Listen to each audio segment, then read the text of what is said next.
myself Yatendra Singh, and today we are going to discuss about a chapter that is magnetic field due to a current. Magnetic field due to a current chapter के अंदर हम आज magnetic field due to a solenoid पढ़ने वाले हैं। तो चलिए शुरू करते हैं। तो टॉपिक लिखते हैं हमारा magnetic field due to a solenoid.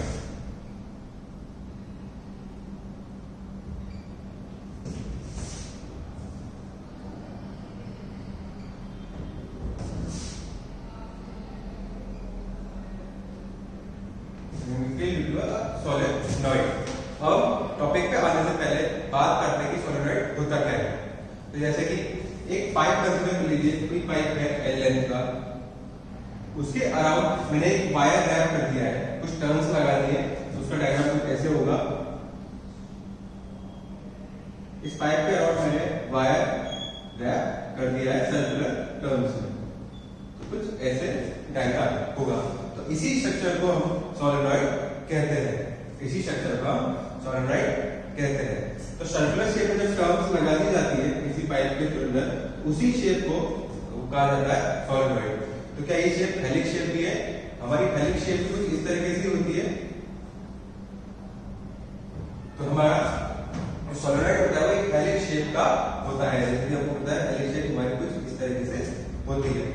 पर सोलेनॉइड के अंदर हमारे ये कंडीशन ट्रू होनी चाहिए, जैसे कि इस वायर की जो आउटर लेयर है वो प्योरली इंसुलेटेड मानी जाती है, इंसुलेटर से कोटेड करी जाती है इंसुलेटर से, ताकि जब ये टर्न्स लगाए तो ये जब एक दूसरे से टच हो तो करंट का कुछ फ्लो नहीं हो। जैसे मैं अगर पास टर्न्स लगाऊं, काफी लंबा पाइप है तो पास टर्न्स लगाऊं तो उसके वजह से एक दूसरे से टच होंगे ये वायर। जब ये वायर टच होगा कोई करंट का फ्लो नहीं हो, इसलिए इनको प्योरली इंसुलेटर से कोटेड करा जाता है। ठीक है। तो सोलेनॉइड को जरूरी नहीं हो सर्कुलर रिंग्स में ही बनाया जाए, हम स्क्वायर शेप का सोलेनॉइड बना सकते हैं। जैसे हमने एक स्क्वायर पाइप ले लिया, उसके अराउंड मैंने वायर रैप करा, तो फिर वो एक स्क्वायर शेप का सोलेनॉइड बन जाएगा। तो स्क्वायर का भी हो सकता है, रेक्टेंगल का भी हो सकता है। ठीक है। तो सोलेनॉइड के अंदर एक कंडीशन हमारी मानी जाती है आइडियल सोलेनॉइड होने के लिए।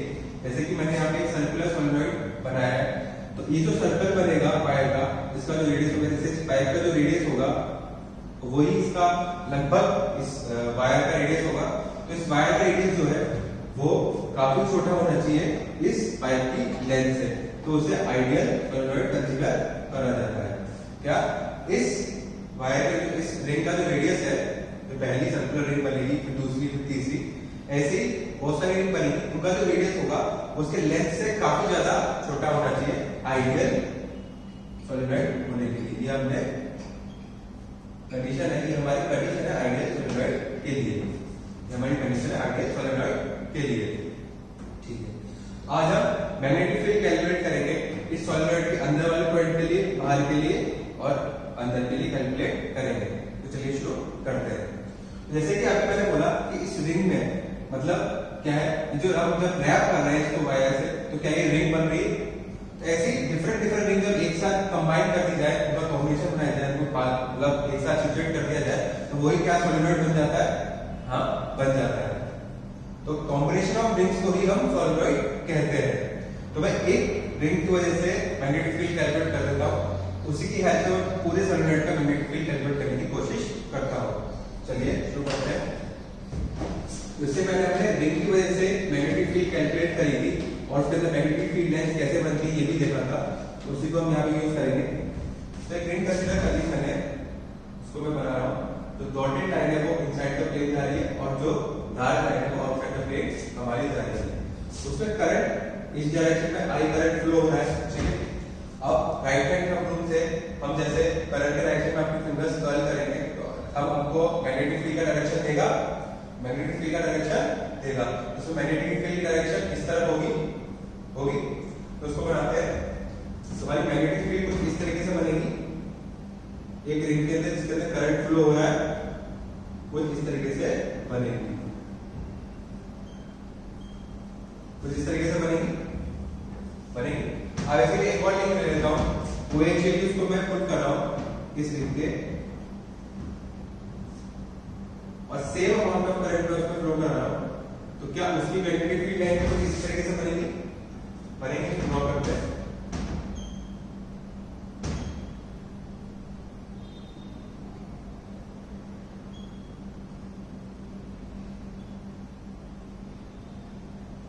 कुछ इस तरीके से बनेगी।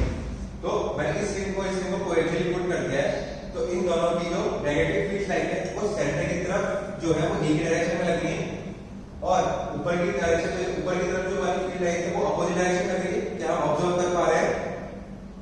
ऊपर की डायरेक्शन में अपोज कर रही है एक दूसरे को, और इसमें एक ही डायरेक्शन में लग रही है। इसको ऐसे समझते हैं, इसमें कोई पॉइंट ले लिया यहाँ पे Q, इस पॉइंट Q में जो मैग्नेटिक फील्ड होगा इसमें ये वाली लाइन जो है वो एक दूसरे के एक ही डायरेक्शन में लग रही है, और इस वाली पॉइंट की यहाँ पे मैग्नेटिक फील्ड लाइन जो इस रिंग की है, इस रिंग की मैग्नेटिक फील्ड लाइन इस रिंग की मैग्नेटिक फील्ड लाइन को अपोज कर रही है, क्योंकि ये अलग अलग डायरेक्शन में है।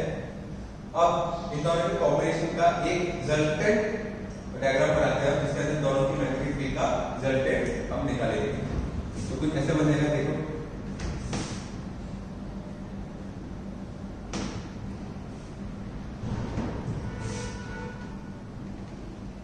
दो रिंग को एक्चुअली हमने अरेंज कर ली।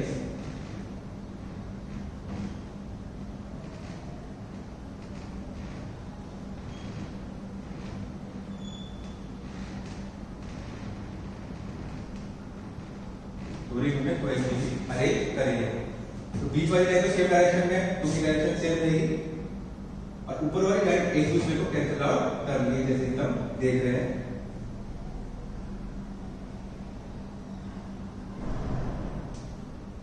एक दूसरे को कैंसिल आउट कर रही है। तो इससे आपको क्या पता लग रहा है कि अगर आउटसाइड का पॉइंट हम मैग्नेटिक फील्ड कैलकुलेट करें, तो ये जो मैग्नेटिक फील्ड है जो रिंग के द्वारा जनरेट हो रही है, जब उनके अंदर आई करंट फ्लो हो रहा है, वो एक दूसरे को अपोज कर रही है। अब इसके अंदर सेम डायरेक्शन के अंदर लग रही है। तो इससे हम क्या समझ रहे हैं, जैसे कि हमको पता है सॉलिडराइड एक कॉम्बिनेशन ऑफ रिंग्स होता है, तो सॉलिडराइड के अंदर बहुत सारी रिंग्स होगी। अगर रिंग्स पास-पास सिचुएटेड होगी, तो वो इसको इस यहाँ पे जो मैग्नेटिक फील्ड लगेगा उसको एक दूसरे को अपोज करेंगे, यहाँ पे भी अपोज करेंगे, और इसके अंदर सेम डायरेक्शन के अंदर लगेंगे। तो हमने आइडियल जो सॉलिडराइड में मानते हैं वो इनफाइनाइटली लॉन्ग मानते हैं, जिसके अंदर जो रेडियस होता है रिंग का वो काफी ज्यादा स्मॉल होता है उसकी एल लेंथ से। उसके अंदर हम इनसाइड द सॉलिडराइड एक यूनिफॉर्म मैग्नेटिक फील्ड मान सकते हैं, जैसे कि हमने देखा, और आउटसाइड हम जीरो मानते हैं इनफाइनाइट लॉन्ग सॉलिडराइड के अंदर, आइडियल सॉलिडराइड के अंदर। आइडियल सॉलिडराइड के अंदर आउटसाइड पॉइंट जीरो मानते हैं और इनसाइड यूनिफॉर्म मैग्नेटिक फील्ड मानते हैं। तो अब जो मैग्नेटिक फील्ड है जो मैंने दो रिंग को लेके बनाई है, अब मैं इसको सॉलिडराइड के अंदर बनाऊंगा। तो चलिए बनाते हैं। जैसे कि हमने डिस्कस करा, एक सॉलिडराइड हेलिकल शेप में होता है, हेलिक्स शेप में होता है, ऐसे हम सॉलिडराइड को ड्रॉ करेंगे।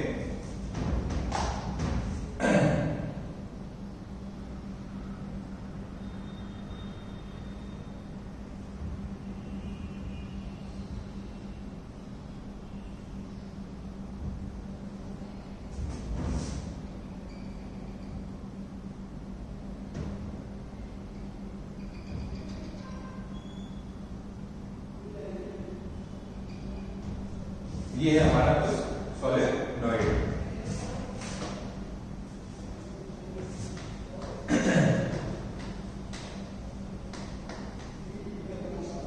ये है हमारा सॉलिनॉइड।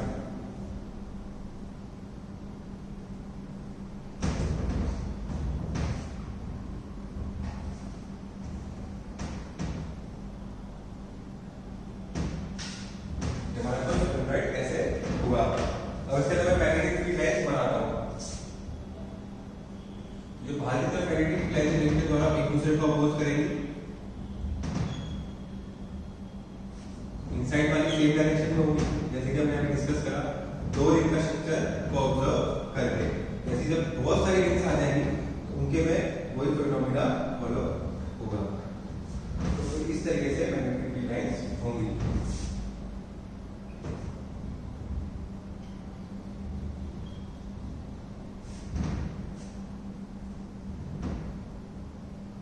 इस तरीके से हमारी मैग्नेटिक फील्ड लाइंस होगी, ठीक है। इसके अंदर हमने आई करंट फ्लो करा है, इसलिए हमारा इस डायरेक्शन के अंदर हमारा मैग्नेटिक फील्ड जनरेट हुआ है। ये हमारा कुछ डायग्राम होगा। तो magnetic field outside the point हमने सीखा, हमने आइडियल कंसीडर करा। इसके अंदर आर जो है वो काफी तक स्मॉल है, एल जो है उसकी ट्रांसवर्स लेंथ है, आर है रेडियस इस रिंग का। अगर इसे स्क्वायर वाली हम बनाते हैं तो उसमें एच होगा, आर की जगह एच आ जाएगा, एच की लेंथ वो काफी छोटी हो जाती है एल से। आइडियल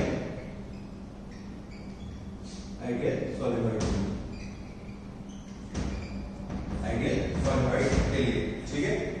अब इसके अंदर हमने करा है। अब कई क्वेश्चन में, कई जगह पे, कई बुक्स में, क्वेश्चन वगैरह में इसको अलग तरीके से रिप्रेजेंट करा जाता है। तो उसका रिप्रेजेंटेशन देखते हैं, एक नया तरीका रिप्रेजेंटेशन का।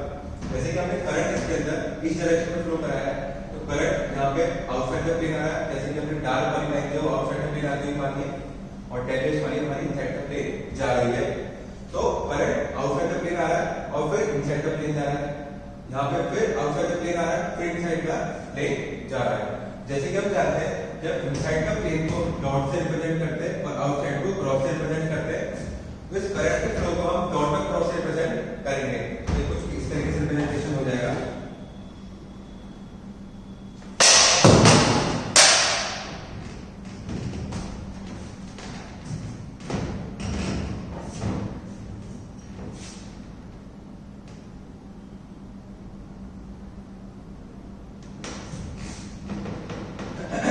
डॉट और क्रॉस की हेल्प से हम कुछ इस तरीके से रिप्रेजेंट करेंगे।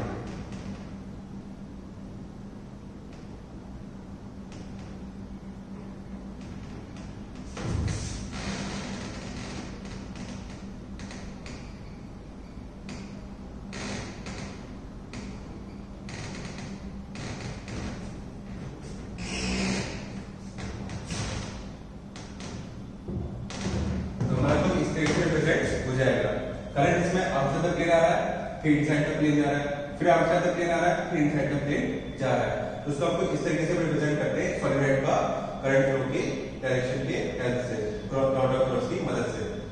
तो ये था हमारा सॉलिडॉइड का रिप्रेजेंटेशन। इसके अंदर इलेक्ट्रिक फील्ड लाइंस किस तरह बन रही होगी, बाहर की तरफ तो हमने एक दूसरे को कैंसिल आउट करेंगे क्योंकि हमने आइडियल सॉलिडॉइड वाला है, तो बाहर की जो है एक दूसरे को कैंसिल आउट करेंगे, तो inside the solenoid electric field lines इस तरफ होगी क्योंकि करंट का हमने क्लॉकवाइज वाला है। ये हमारी इलेक्ट्रिक लाइन कुछ इस तरीके से होगी, हमारी इलेक्ट्रिक फील्ड कुछ इस डायरेक्शन में होगी। तो अब हम इसमें मैग्नेटिक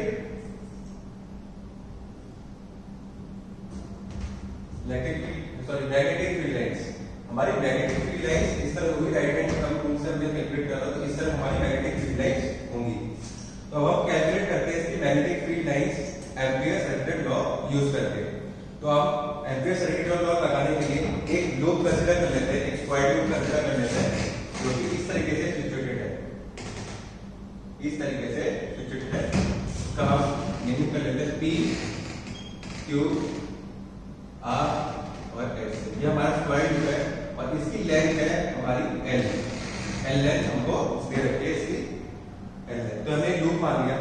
अब हमारा एम्पियर सर्किट लॉ क्या कहता है, एक लूप के अंदर V डॉट dl, इस लूप के अंदर जो V डॉट dl की टोटल वैल्यू होगी वो होगी mu naught times current flowing inside the ring होगी। तो हम इसमें V डॉट dl कैलकुलेट करते हैं। तो हम पहले V dot dl PQ calculate करेंगे और QR करेंगे, फिर SR करेंगे, फिर SP करेंगे, उसको ऐड अप कर देंगे, टोटल V डॉट dl आ जाएगा हमारा, आ जाएगा। तो उसको लिखते हैं V dot dl of loop will equal to V dot dl of PQ plus V dot dl equal to QR plus RS के लिए V dot dl plus SP के लिए V dot dl, जब ऐड कर देंगे total loop के V dot dl के लिए, ठीक है। तो V dot dl क्या है हमारा, V into dl cos theta dot product है। तो जब PQ लेंथ के लिए हमारा V और dl के बीच में थीटा एंगल क्या है, 0 है क्योंकि D भी हमारा इसी डायरेक्शन में है और dl वेक्टर हमारा इसी डायरेक्शन में है, तो उसके बीच में एंगल है 0। तो cos 0 क्या होता है 1, तो हमारे इसकी वैल्यू आ जाएगी dl आ जाएगी, ये आ जाएगी L आ जाएगी, ठीक है। अब QR के लिए देखते हैं, यहाँ पे हमारा D वेक्टर और dl वेक्टर जो है उसके बीच में है एंगल π/2, तो cos π/2 क्या होता है 0, तो ये वाली चीज हमारी क्या हो जाएगी 0। जाएगी, ठीक है। अब जैसे कि हमने इसको आइडियल सोलेनॉइड बनाया है, तो आउटसाइड का पॉइंट हमारा मैग्नेटिक फील्ड 0 होगा, ये हमारा ऑटोमेटिकली 0 हो जाएगा, ठीक है। और इसमें भी B वेक्टर और DL वेक्टर के बीच में π/2 एंगल है, तो ये भी 0 हो जाएगा, ये भी 0 हो जाएगा। तो हमारे D डॉट DL की वैल्यू हमारी क्या आ गई, D डॉट DL की वैल्यू हमारी आ गई D into L, ठीक है। समझ आ रहा है, समझ आ रहा है, ठीक है। तो ये हमारी वैल्यू आ गई। अब V डॉट DL की तो वैल्यू क्या किसके इक्वल होती है, V नॉट टाइम्स I के इक्वल होती है, ये हमने एम्पियर सर्कुलर लॉ में पढ़ा था। तो यहाँ पे V डॉट DL की वैल्यू हम लिखते हैं, ये हो जाएगी म्यू नॉट इनटू I, तो हम यहाँ पे I लिख देंगे। नहीं, यहाँ पे हम जैसे यहाँ पे I करंट फ्लो कराए, तो हम डायरेक्ट I नहीं लिख सकते, डायरेक्ट I नहीं लिख सकते, क्योंकि यहाँ पे टर्न्स ले रहा है, क्योंकि यहाँ पे टर्न्स ले रहा है। तो इस L लेंथ पे ये बहुत सारी टर्न्स पे I क्रॉस हो रहा होगा, इसमें बहुत सारी टर्न्स पे I पे क्रॉस हो रहा होगा इसमें, तो उसलिए आप डायरेक्ट I नहीं लिख सकते, इसमें डायरेक्ट I नहीं लिख सकते। तो क्या लिखेंगे, तो सीखते हैं, जैसे हमको सोलेनॉइड दिया जाता है तो हमको एक टर्म भी दी जाती है, इसी number of terms per unit length की वैल्यू हमको दी जाती है, उसको हम लिखते हैं n से, उसको हम लिखते हैं n से। n क्या है, number of terms per unit length, एक यूनिट लेंथ में इसमें कितने टर्न्स हैं उसकी वैल्यू हमको दी जाती है। तो इससे हम इसको कैलकुलेट करते हैं कि इसमें L लेंथ में कितना करंट फ्लो हो रहा है, तो उसको समझते हैं कुछ इस तरीके से। जैसे मैंने कोई एक ड्रिंक कंसीडर करी, उसके अंदर I करंट फ्लो हो रहा है, तो उसके अंदर मैं जब तो उसके अंदर मैं I करंट कंसीडर करूंगा, उसके अंदर जो करंट फ्लो हो रहा है वो I करंट कंसीडर करूंगा। पर अगर मैं इसमें एक और रिंग ऐड कर दूं, इसमें मैं एक दो रिंग का कॉम्बिनेशन ऐड कर दूं, दो रिंग का कॉम्बिनेशन ऐड कर दिया मैंने, दो रिंग आ गई इसके अंदर, ठीक है। अब इसके अंदर मैं एम्पियर सर्कुलर लॉ लगा रहा हूं, एक लूप कंसीडर कर लिया मैंने, उसके अंदर मैं एम्पियर सर्कुलर लॉ लगा रहा हूं, उसके अंदर करंट होगा 2I कंसीडर होगा, करंट क्या कंसीडर होगा 2I, क्यों होगा, क्योंकि नंबर ऑफ लूप्स बढ़ गए इसलिए ये 2I होगा। तो जितने टर्न होते हैं उस हिसाब से आप I लिखते हैं, जैसे जितने टर्न है उतने टाइम्स करंट होगा। तो ये हम एम्पियर सर्कुलर लॉ लगाते वक्त करते हैं। तो बच्चों समझ आ रहा है ना, ठीक है, आ रहा है। तो यहाँ पे हमको पाई यूनिट टर्न्स की वैल्यू दे रखी है, पाई यूनिट लेंथ पे टर्न्स क्या है N, तो L लेंथ पे टर्न्स कितने हो जाएंगे NL, पाई यूनिट लेंथ पे टर्न्स है L, तो L लेंथ के लिए क्या हो जाएंगे NL हो जाएंगे। अब इस NL लेंथ पे करंट की वैल्यू क्या हो जाएगी NL into I, तो उसको लिखते हैं mu into NL into I, तो ये हमारी करंट हो जाएगा इस केस में।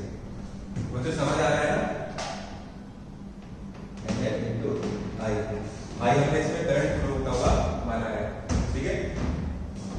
इसके अंदर भी I करंट फ्लो हो रहा है, तो ये हमारी कुछ करंट की वैल्यू आ जाएगी। अब इन दोनों को इक्वेट कर देते हैं, तो हमारी B डॉट की वैल्यू क्या है BL, इसको पुट कर देते हैं, BL is equal to mu naught N L I, L से L कैंसिल आउट हो गया, L से L कैंसिल आउट हो गया, तो हमारी मैग्नेटिक फील्ड की वैल्यू आ गई है,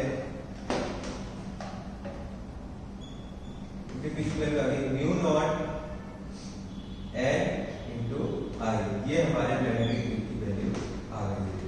तो ये हमारा फॉर्मूला आ गया है magnetic field inside a ideal solenoid. तो हमारे मैग्नेटिक फील्ड की वैल्यू आ गई इनसाइड अ सोलेनॉइड, कैलकुलेट करने का फॉर्मूला ये है हमारा। इसके अंदर म्यू नॉट की वैल्यू हमको पता है, N की वैल्यू हमको गिवन होती है, और I की वैल्यू हमको गिवन होगी कि किस हमने वायर के अंदर कितना करंट कराया, तो मैग्नेटिक फील्ड कैलकुलेट कर सकते हैं। तो ये है हमारा फॉर्मूला। आउटसाइड हमारी 0 होती है, इनसाइड के लिए फॉर्मूला हमने डिराइव कर लिया, इसको नोट कर लीजिए। अब इसके ऊपर एक छोटा सा क्वेश्चन करेंगे ताकि हमारी थोड़ी सी प्रैक्टिस हो जाए। क्वेश्चन लिखिए,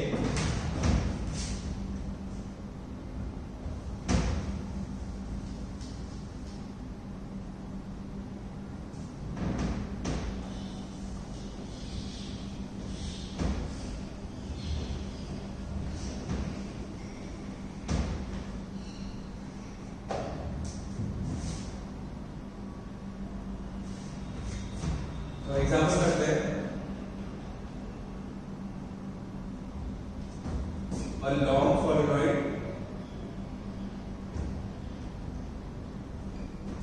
long solenoid is winded 20 turns per centimeter, winded 20 turns per centimeter. What value of current is to be flowed, is to be given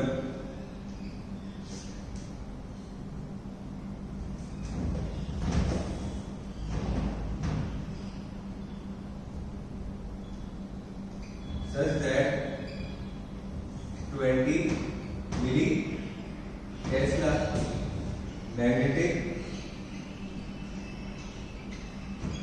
field is generated inside the solenoid. ये आपको कुछ example ये होगा। Video को pause करके एक बार try करके solution देखना। तब वो क्वेश्चन में क्या है? लॉन्ग सोलोनॉइड मतलब गैस काफी ज्यादा लंबी है, तो हम उसको आइडियल सोलोनॉइड कंसीडर करेंगे। तो एक आइडियल सोलोनॉइड के अंदर 20 टर्न्स पर सेंटीमीटर, उसके एन की वैल्यू को दे रखी है, पर यूनिट लेंथ में कितने टर्न्स है, और हमको कैलकुलेट करना है करंट की वैल्यू। अगर हमारी मैग्नेट में इतनी जरूरत होगी तो करंट किस वैल्यू तक हमको उसके अंदर फ्लो कराना है। तो ये फॉर्मूला डायरेक्ट यूज करेंगे। इसके अंदर हमको बी दे रखा है, म्यू नॉट हमको पता है, एन हमको पता है, आई कैलकुलेट करना है। डायरेक्ट पुट करते हैं, हमारा बी हो जाएगा mu not an into I. अब बी हमको दे रखा है 20 मिली टेस्ला, है ना, तो उसको टेस्ला में कन्वर्ट करेंगे, इनटू से माइनस 10 के बाद 3 से मल्टीप्लाई कर दिया, और म्यू नॉट 12 हमको पता है 4 बाय 10 की पावर -7, और इनटू एन हमको दे रखा है 20 पर सेंटीमीटर, को मीटर में कन्वर्ट करेंगे 10 की पावर 2 से मल्टीप्लाई करके, और आई हमको कैलकुलेट करना है। यहाँ पे आई मैंने कैलकुलेट कर रखा है, आप इसको घर पे कैलकुलेट करके देखना।